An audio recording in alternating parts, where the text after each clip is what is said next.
ত্রয়োদশ জাতীয় সংসদ গঠিত হওয়ার পর সরকারি দল এবং বিরোধী দল প্রত্যেকেই একটা কমিটমেন্ট দিয়েছে বহুদিনের প্রচলিত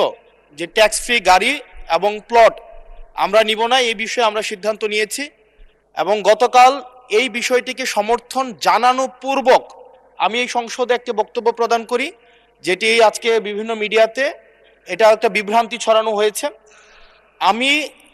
আমার জায়গা থেকে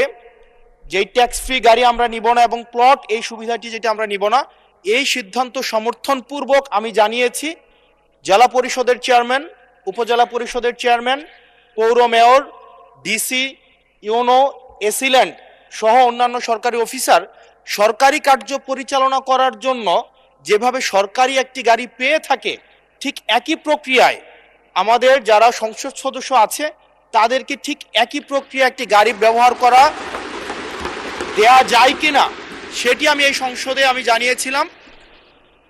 সরকারি মালিকানাধীন একটি গাড়ি যতদিন পর্যন্ত এমপি থাকবেন ঠিক ততদিন ব্যবহার করবেন এবং সেটির জন্য কিন্তু এক্সট্রা খরচও লাগবে না, কারণ আমাদের এই সংসদ সদস্যদেরকে কিন্তু ইতিমধ্যে 70,000 টাকা কিন্তু গাড়ি মেনটেনেন্স করার জন্য দেওয়া হয়। এখন গাড়ি মেনটেনেন্সের জন্য 70,000 টাকা করে দেওয়া হয়, কিন্তু আমাদের গাড়ি নেই। এখন আমার যে বক্তব্যটা সেটি হচ্ছে, গতকালের বক্তব্যে আমি কোনো ট্যাক্স ফ্রি গাড়ি চাইনি এবং ট্যাক্স ফ্রি যে প্লট এবং গাড়ির যে বিষয়টি রয়েছে সেটি অলরেডি এই সংসদের পুরো হাউস ঐক্যবদ্ধভাবে সিদ্ধান্ত নিয়েছে তারা এটি নেবে না, এবং এই ত্রয়োদশ জাতীয় সংসদের প্রত্যেকটি এমপি সেটির জন্য